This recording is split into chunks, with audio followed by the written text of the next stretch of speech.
Stop crying. Stop that. This boo-hoo, cry means nothing. We're in Siren, Wisconsin for a contempt of court hearing. 60-year-old Timothy Ainley and 44-year-old Rachel Hess Ainley are negotiating a divorce settlement through the court. 2 years earlier, Timothy moved out of the family home and filed for divorce. The estranged couple are negotiating, among other things, custody of their 3 children and the division of property, including their family home. Today, they appear before Judge Melissa Mogan because Timothy claims his ex, who recently received an offer on the home, forged his signature on a mortgage document. I got 5 letters in the mail from 5 different loan companies and a title company stating someone requested the payoff. So I called them yesterday to find out why. And they said, well, you signed a release form to release information for your payoff. I said, no, ma'am, I did not. So she emailed it to me, and my name has been forged on this paper. So she forged my name on this paper to get the payoffs on my personal information. Who did? Ainley, please be quiet. Judge Mogan also compares the handwriting to previous court documents that Rachel has signed. I'm going to tell you that I'm looking at the dates and the social security numbers as they are written, and they look exactly like they're written by Miss Ainley. I promise you I didn't. Oh, you can promise all you want. You are not credible. Okay. You did this. Okay. These dates are the same. This 11/5/24 dates are the same. They're not, though. Almost identical. I fully believe you forged his name. Would I do it? Hi, pen. Hi, paper. Let's write Tim Ainley. As tensions mount, Rachel gets emotional and begins to tear up. So just order what you're No. gonna. Order what you're gonna. Stop crying. Stop that. This Order boo-hoo, what you're gonna- cry means nothing. The judge decides to award Timothy more than $48,000 for items that she ruled Rachel has failed to return to him. She also fined Rachel $15,000 for fraudulently signing Timothy's name. So there is a total of $64,368.71. How is that fair to me and the kids? How is it fair? Because I fully believe you signed his I did name. not. All right, thank you. Then we are adjourned. The hearing comes to an end. But then, a surprising twist when, almost a year later, Judge Mogan calls the parties back to court after receiving new information about the alleged forgery. It was brought to my attention that an investigation was conducted as to the signature on the mortgage documents and those papers. And it was brought to my attention that through that investigation, you did not sign those documents. That in fact, the real estate agent did very, very unethically and very, very illegally. And so it appeared at that time that you signed those documents. You did not. So Ms. Hess, I'm sorry. Thank you. The $15,000 penalty against Rachel was suspended, and the former couple's divorce case is now closed. The district attorney's office declined to prosecute the real estate agent due to lack of evidence. We go to Milwaukee, Wisconsin for a sentencing. 34-year-old Maxwell Anderson has been convicted of first-degree intentional homicide, dismembering a corpse, and arson. A year earlier, police say Anderson met 19-year-old college student Sade Robinson at a bar. They can be seen leaving together that night on this security cam footage. 3 days later, the two went on a date, and afterwards, Anderson took Sade back to his place, where he murdered her. The next morning, Anderson took Sade's body to a park 10 miles from his home using her car to move the body. That's where investigators say he dismembered her body and set her car on fire before taking a bus back home. When Sade's family hadn't heard from her, they notified police, and 2 days after the murder, pieces of her body were discovered scattered throughout an area near the park. Investigators also found Sade's car, which was burnt beyond recognition. When police questioned Anderson, he claimed he hadn't seen Sade since she left his apartment. But when they searched Anderson's phone, they found photos of him groping a seemingly incapacitated Sade on his couch. And after police were able to place Anderson's phone near the park at the estimated time of the car fire and found a discarded jacket containing both Sade's and Robinson's DNA, he was arrested and officially charged. Anderson pled not guilty, and the case went to trial, where it took a jury just 20 minutes to convict him of Sade's murder. Today, Anderson appears before Judge Laura Crivello to hear his sentence. But first, members of Sade's family deliver victim impact statements, beginning with Adriana Reams, Sade's 16-year-old sister. When Maxwell Anderson murdered my sister, he redefined my definition of misfortune. As a result of his actions, I have had to grow up way faster than a 16-year-old should have to. He made it to where I cannot trust anyone, because all my sister did was meet someone, and as a result, he ended her life. He took the guide and support system and role model that she was going to be for the rest of my life. This man should never walk free again. Thank you. Next to speak is Sheena Scarborough, Sade's mother. My daughter referred to you as a man. You will never be a man. You're a ass bitch. Ms. Scarborough, if you could direct your comments to me, please. You plotted and planned to kill, dismember, then you disrespectfully spread my daughter across the Milwaukee like a piece of trash. How dare you? We roll deep. When you touched my daughter, you with the wrong family. We ain't no bitches, and you should have never touched my daughter. Judge, I'm asking that this demon be respectfully returned back to hell as soon as possible. Life without parole, the maximum. Before the judge imposes sentence, Anderson delivers a statement to the court. From the bottom of my heart, my deepest and most sincere condolences go out to Sade's family. Your Honor, I took this to trial without ever once trying to make a plea deal of any kind, because I did not commit these crimes.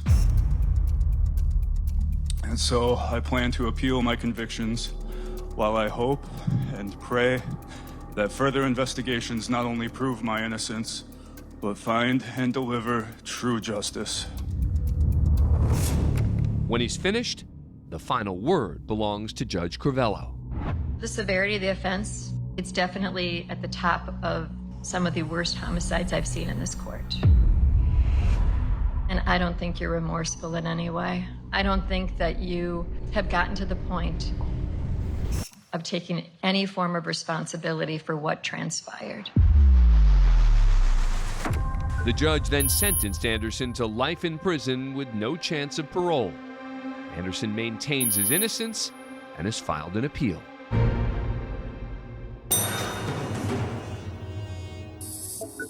We go to Siren, Wisconsin for a status conference. 30-year-old Nicholas Butkus Taft has been charged with criminal trespass, criminal damage to property, resisting or obstructing an officer, and disorderly conduct. A year earlier, around 2 a.m., police say Butkus Taft broke into a local home. The couple who lived there heard him and called police. When officers arrived, they found Butkus Taft bleeding from injuries he sustained while climbing into the house through a window. Butkus Taft initially resisted officers, but was eventually taken into custody. He was released on a $500 personal recognizance bond with the conditions that he have no contact with the victims and pay restitution for the damage caused to their home. But when Butkus Taft failed to appear in court, his bond was raised to $1,000 and a warrant was issued for his arrest. He was picked up about a month later. And today, Butkus Taft appears from the county jail before Judge Milicia Mogan to hear if his bond will be revoked. He's represented by attorney Zachary Fisher. Mr. Butkus Taft, why weren't you in court? Your Honor, I take full responsibility for it, but it was an honest mistake. My kids were home from school that day, so I just lost track of time. It was unintentional, but it was my responsibility to make that court date. When did you find out you had a warrant? You should have found out right away. Yeah, I was aware of the warrant. My train of thought was, I'm the only one working, my family. I just wanted to keep going to work and then pay that the $1,000 cash bond so we could move forward with this case. Like Mr. Fisher said. I don't believe it. Okay. Your hearing was on February 6th. You knew you had a warrant. I know. You weren't picked up until March 11th, over a month. Don't be giving me some story about you wanted to save up that $1,000. That's blarney. That's a story. That's made up. You could have turned yourself in and you could have said, you know what, Judge, I messed up. You could have done that and you could have done what you're doing now. Baloney. Baloney right now. I don't believe you. So in fact, I'm raising bail to $2,000. You had from February 6th until March 11th to figure it out, to turn yourself in, to have your attorney ask the court for leniency like you're doing now. But you didn't. You didn't. You should have thought about that on February 6th. You should have thought about that on February 7th. You should have thought about that on February 8th or 9th or 10th or 11th or 12th or 13th, 14th, 15th, 16th, or so on. You should have thought about that. But now you are because you are in jail. So now you got to figure out how to come up with $2,000. Bond was set at $2,000. And 2 months later, Butkus Taft accepted a deal where, in exchange for pleading guilty to criminal trespass, criminal damage to property, and disorderly conduct, the resisting arrest charge was dropped. For the criminal damage charge, he was given a deferred sentence of 18 months. For the remaining charges, he was sentenced to 18 months probation and must pay $11,720 in restitution to the victims. Mr. Dosh, I have to ask, do you violate my orders on purpose to piss me off? We go to Siren, Wisconsin for a child support hearing. 38-year-old Cole Dosh owes $349 in child support plus late fees. 3 weeks earlier, Dosh, who first fell behind on his child support the previous year, was ordered to make an immediate payment to his ex-wife, 35-year-old Christine Vogt, for the couple's 16-year-old son. Dosh, who also has a 6-year-old daughter from another relationship, failed to make the payment, so was ordered to appear in court. Today, he appears without an attorney before Judge Milicia Mogan to hear if he'll be sent to jail.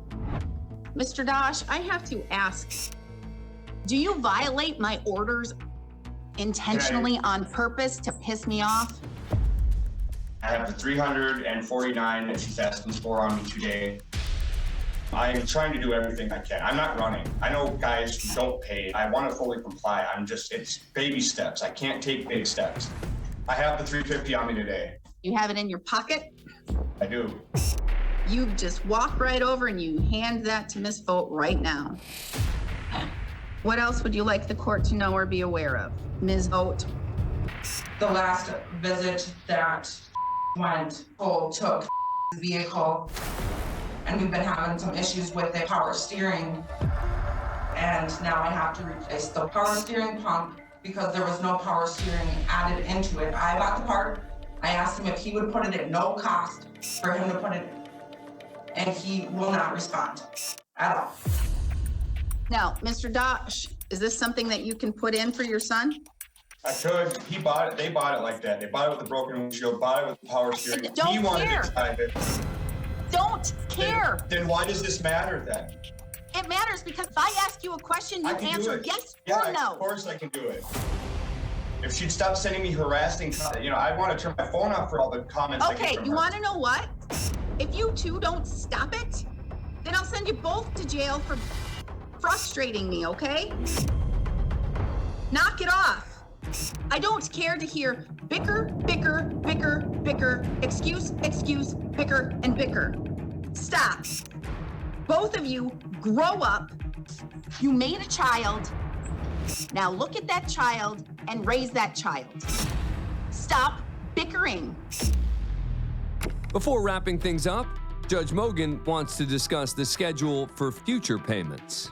March 1st, we're going to begin, and that's where your regular monthly child support payments will start. And I'm telling you right now, I'm not going to have another hearing. I'm just going to issue an arrest warrant if you don't. Okay? It's more money. That's, I've added it all up. I'm trying to do what I can, and I will. It's not try, it's do. You can't try, you do. I know I messed up. I'm messing up. I'm trying now. I'm trying to get on a better path. And I want you to get on that better path. Yeah. I don't like throwing parents into jail for not paying child support. I don't like that. I'm glad you're trying. I'm giving you baby steps, but you're taking half of the steps, but at least they're steps. The judge also ordered Dosh to pay a $130 fee for late payment. 10 days later, he hadn't paid it, nor had he installed the new power steering pump in his son's car.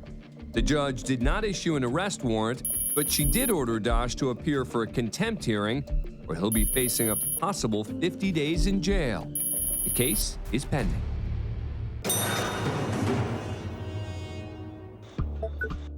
Next, we take you to a trial in Kenosha, Wisconsin.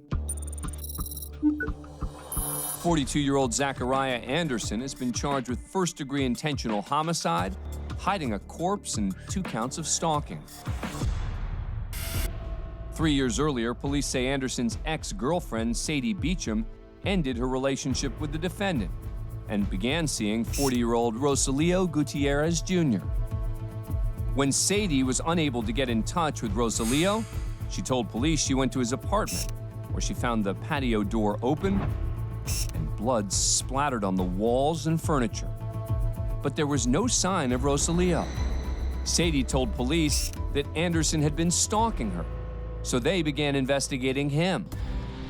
They executed a search warrant on Anderson's van and discovered blood that matched Rosalio's DNA. They also found evidence that the interior of the van had been cleaned with bleach. And around the time of Rosalio's disappearance, investigators discovered Anderson on a store security camera shopping for cleaning products. Despite not finding Rosalio's body, police arrested Anderson for his murder. He pled not guilty and was held on $750,000 bond. Today, it's day 8 of the trial, and prosecutor Michael Gravely is questioning Marquand Washington, Anderson's cellmate in the county jail. It appeared to you he was having a nightmare. Yes. And what do you remember about that incident? I heard him shout in his sleep before he woke himself up. And what did he shout that you heard? He said, "Die, die, die, motherfucker." As Washington says, "Die, die, die," the prosecutor seems to be mouthing the same words. What did he shout that you heard? He said, "Die, die, die." The defense say they didn't notice at the time, but a week later, after receiving a number of tips, Anderson's attorney, John Birdsall, brings it to Judge Bruce Schroeder's attention. So we, the defense team, we were contacted by a number of people and were sent clips of Marquand Washington's direct testimony describing Zach in his sleep, and he said, quote, "Die, die, die," end quote. But then as he was saying those words, those very words, the camera panned to Mr. Gravely, and one can see Mr. Gravely mouthing the words, die, die, die. You're suggesting that Mr. Gravely has been feeding the witness answers. That's exactly what it looks like. How can one coach a witness by saying something simultaneously with a witness? I don't want to talk about it right now. I want to look at it. The judge ultimately decides there's no evidence of misconduct and allows the trial to continue. When both sides came to rest, it took a jury 10 hours to reach a verdict. Guilty on all charges. Anderson was later sentenced to life in prison with credit for over 1,000 days already served. He'll be eligible for parole in 40 years when he'd be 80 years old.